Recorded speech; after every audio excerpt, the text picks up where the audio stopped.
আতা গাছ প্রচুর পরিমাণে ফুল এসছে, কিন্তু একটাও ফল দাঁড়াচ্ছে না। মৌসুম্বি, এখানে কয়েকটা ফল দাঁড়িয়েছে, আর এখনো ফল দাঁড়াচ্ছে না।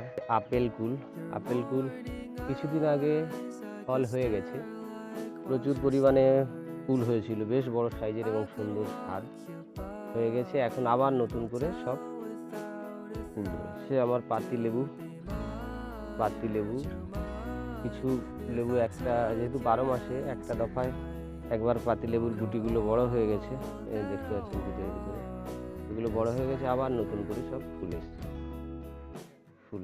এইটা হচ্ছে ফলসা। এটা সচরাচর আপনারা কম দেখেছেন এই গাছটা। এটা প্রচুর পরিমাণে ফুল হয়েছিল, এখন ফল দেখতে পাচ্ছেন, প্রচুর ফলসা ফল ধরেছে।